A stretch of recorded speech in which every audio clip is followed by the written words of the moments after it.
the long saphenous is the one which more frequently gets affected. So the varicose veins are more on the inner part of the leg and the inner part of the thigh. Every leakage needs to be tied, and then the vein should be stripped off for a complete cure of varicose veins.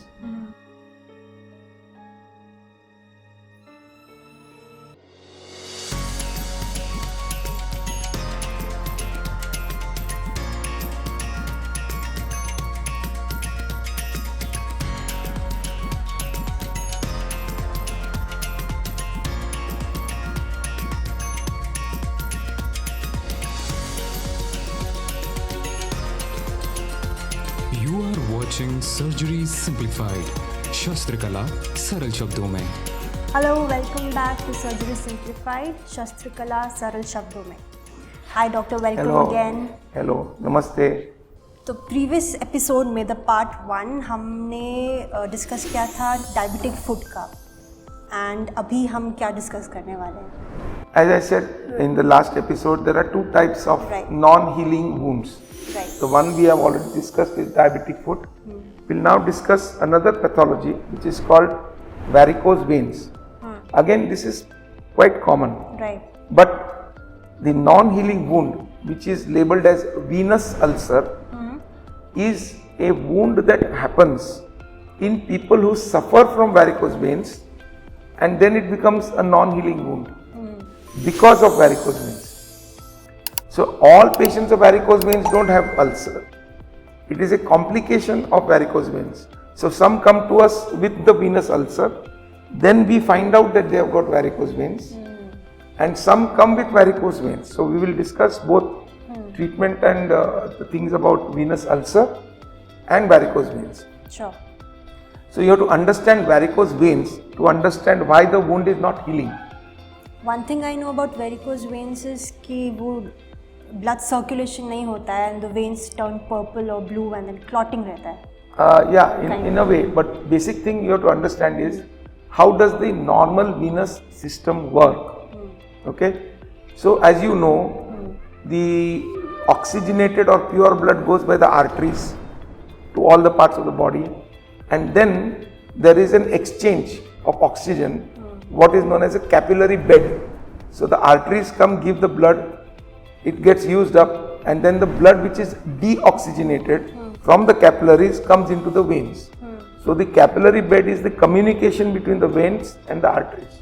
This is then all parts of the body. That's how gas exchange occurs. So the pure blood comes, it gets used up, becomes impure and goes by the veins. Same thing is happening in the legs. So what happens is that the blood that goes from the legs, there are two systems. One is called the deep system and the other is called the superficial system. Okay, so normally what happens is the skin and the upper fat and the upper muscles, that is drained of the impure blood by the superficial system, and the deeper muscles, the bones, are drained by the deep system. So the direction of flow is from outside to inside and then back to the heart. Okay, which means the superficial system, the veins, drain into the deep system, and from there they go back to the heart. And there are valves which communicate. So the superficial system communicates with the deep system at specific sites. At specific sites, these are known as communications. There is a valve which ensures that the blood will only go from outside to inside and not the opposite way. Okay, so basically what happens, the impure blood goes from superficial system into the deep system back to the heart. This is the way it circulates. Now, because of certain problems, the commonest is, for example, pregnancy. Okay, in pregnancy what happens is that because of the hormonal status of pregnancy, the veins become loose, they lose their tone because high levels of progesterone. Second is, in pregnancy ladies tend to lie down a lot, so you can get clots developing inside the deeper veins. This can also happen if somebody is sick and in bed for some time. So if there is no movement of the legs, you can get a clot developing in the deep vein, which is called deep vein thrombosis. Now when that happens, your leg will swell up, and when that clot gets healed on its own, it dissolves on its own after some time, it will damage the valves, or it can damage the valves. So the common reason for the valves to get damaged is deep vein thrombosis, and there can be many reasons for this. Okay, but the common reasons are anybody who is bedridden for a little while or pregnancy. These are the two common causes. So once the valves are damaged, now what happens? Because the deep veins are at a higher pressure, because they are covered with the entire muscle. In fact, the calf muscle is known as the peripheral heart, because when the calf muscle contracts, it has so much of strength that it pushes the blood back to the heart. So now imagine that instead of the blood going back to the heart, where is it going? It is coming out into the superficial vein. Got it? So all the blood which should have gone to the heart, which is bad blood because it is deoxygenated blood, is not going back to the heart. Part of it is going, but part of it is leaking into the superficial system. So what happens to the superficial veins, which are very tiny? They become big, tortuous, and these are known as varicose veins. And what you are saying bluish, blackish is the blackish blood that is in those enlarged, engorged, tortuous veins. Right? So the first thing that happens is that you get, if you look at a person's legs, you will find that like bunch of grapes, big veins are there all along the inner part of the thigh and the inner part of the leg. Because again the superficial system is in two parts. The long saphenous vein, which is on the inner part of the leg, and the short saphenous, which is behind the knee. Behind the knee. Alright, these are the two main vein systems, the long and the short saphenous system. So the long saphenous is the one which more frequently gets affected. So the varicose veins are more on the inner part of the leg and the inner part of the thigh. But because the thigh is more muscle mass, you don't see them so prominently. But you can see them as the muscle mass reduces towards the ankle. Now what happens, because of the non-oxygenated blood remaining in the tissues, right? Especially if the person is standing. Now some people like policemen, people working at a counter, shopkeepers, whole day they are standing. Right. If they have this varicose veins, or they tend to develop varicose veins merely because of the continuous pressure on the valves. When they are upright, standing in one place, the entire venous column from the heart to the foot is on those valves. Sometimes that also gives it away because of the pressure, constant pressure. They are standing the whole day. So once the varicose veins happens, now the blood is all collecting in the leg and on the ankle, on the inner part of the ankle. Right.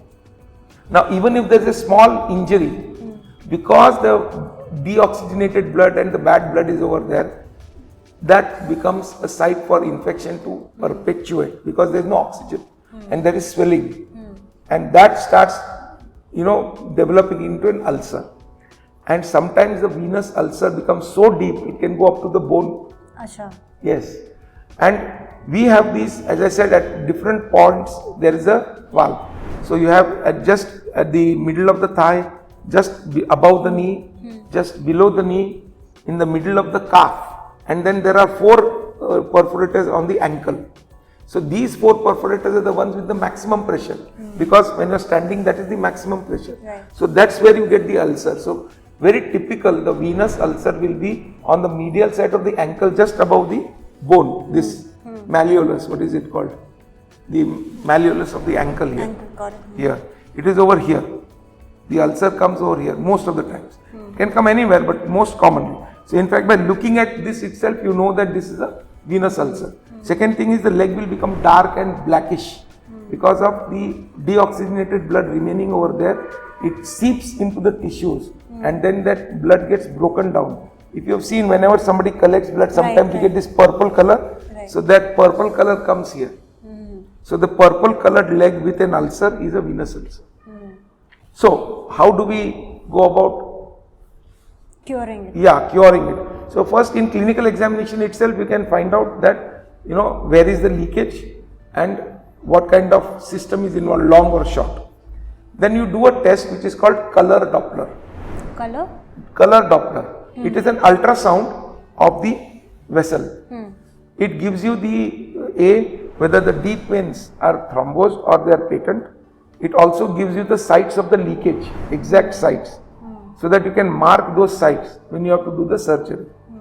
Okay, and it also confirms that this is varicose veins. So it confirms, it helps you to map the sites where the leakage is, and it will also help you to see the status of the deep vein, whether there is a clot or not. Because if there is a clot, then you cannot operate. You have to wait for the clot to dissolve. So what does the operation entail? It entails tying out the leakages. Right. Now, so if you tie off the leakages, where will the blood go from the leg back to the heart? There has to be some system, either superficial or the deep. So what the operation entails is disconnecting the superficial from the deep system. So unless the deep system is patent, you cannot operate. So color Doppler is required to ensure that the deep system is patent. Okay, that there is no deep vein thrombosis. Now, the surgery itself can be done either by classical method, that is open surgery, where you take an incision at the different sites and at each site you tie the leakage and cut it off so that the superficial and the deep system is completely separated, and then you can strip out the vein which has become very big and grotesque and not looking good, you can strip it out with a stripper and then apply a very tight crepe bandage for a few days until the swelling and the wound heals. And after that, the patient is advised to wear either a stocking or a bandage. Crepe bandage. Yes, at least for 6 months to 1 year. Okay. Now, if there is an ulcer, then that ulcer should be first treated before you treat the varicose veins. How do you treat the ulcer? Simple. Just keep the leg elevated for 15 days and the ulcer will heal on its own. You don't have to do anything. So once your leg is above your chest, then the blood will drain out from the varicose veins also and from the deep veins also. So once the veins drain out and the swelling reduces, automatically the oxygenation will improve and the ulcer heals. So the ulcer heals only and only with elevation and any mild antiseptic cream and cover it with that. Okay. So the ulcer should heal and then you can do. The ulcer is very deep, you can do skin grafting along with the varicose vein surgery. It is okay. Okay. The other way of treating nowadays is to use this laser. Okay. So under a C-arm, you see, you can inject some dye into the vessel to see the vessel and then put the probe. You can see the probe under C-arm and you can take it up to the place where the leakage is, and then you can burn the entire vein through the laser. So you don't have to make cuts and remove the veins or tie it up. Okay. Again, cost factor is there. Whenever you use laser, there will be a cost factor involved. Okay. But I feel that even if you have to use the open operation, it is more complete operation, because what happens in laser, you are not tying the leakage, you are only burning of the superficial vein completely. So the leakages may recur. Over here what we are doing is we are mapping the leakages and each leakage going up to that side. So they are small cuts and you are tying the leakage and then you are stripping the vein. So the vein is removed. Over here also the vein is destroyed. But the leakage is, because you have to be very careful, the main leakage is at the highest point where the saphenous vein enters into the femoral vein. Now if you are very near to this, if you cause any injury to the femoral vein, it will be disaster. Okay. So you have to be away from the main leakage site at the top end of the vein when you are using laser. So the leakage is really not completely removed in the laser procedure. This is my opinion, but people who do laser procedures do claim that it works well for varicose veins. I personally have not done a laser procedure, but I feel that logically every leakage needs to be tied and then the vein should be stripped off for a complete cure of varicose veins. So this vein is of no use, or is it necessarily to be stripped off, or the blood can be sucked out from the veins? No, there is no question of sucking out the blood. The minimum you need to do is tie off all the leakages and detach the superficial system completely from the deep system. That's the minimum thing. Whether you want to strip the vein in addition or not is up to you, because basically it is a cosmetic procedure. There's one more thing I want to tell you. In those feet or legs where there's very bad black and the skin becomes very like thickened like a elephant skin, and this becomes very hard and lot of scar tissue is there. Right. There's one important step which I do, which should be done, is I do what is known as a fasciotomy. So now under the leg there is a layer of fat, and then there's a layer of tissue which is fibrous, which holds all the muscles intact. Otherwise the muscles will not be able to walk. So the fascia is there. Now what happens when there is a chronic inflammation over here, because of these long-standing varicose veins, there's a lot of fibrosis, and this fascia is acting like a very tight stocking, which is preventing the blood from free flowing because of the illness. So what I do is we cut the fascia longitudinally throughout the whole length of the leg, so that it opens up and it allows circulation to go through, because it's acting like a tourniquet. You know tourniquet, which when they show that anybody is bleeding, they tie. Correct, that is known as a tourniquet. Achha. So if you have something over a period like a cylinder, which is, see, normally the fascia is elastic, it can expand and contract, but because of fibrosis it becomes hard. Now it is not able to expand and contract, so it only contracts, and it is reducing the blood circulation in the leg. So what I found is doing fasciotomy causes the circulation to improve. This ulcer heals better, in addition to this tying. So the varicose surgery consists of a ligation of the main leakage point, then ligation of the multiple perforators, stripping of the vein, and then the fasciotomy. There are 4 steps to be done in that operation. All these steps are not done by laser generally. Most of the times laser is used for basically to destroy the long saphenous vein, assuming that then you don't have to tie the leakages because the outer vein has been destroyed. Right. Okay. Of course, the advantage is that it is minimally invasive compared to the surgery, and therefore the scarring and all is less. So that are the comparative advantages and disadvantages of laser versus open surgery. Again, there is no cure for varicose veins other than surgery. Okay. Yes, you can do temporarily that, ask them to lift the legs and tie the stockings, or use the stocking, tight stocking as a temporary means of controlling this. But ultimately you will have to get surgery done.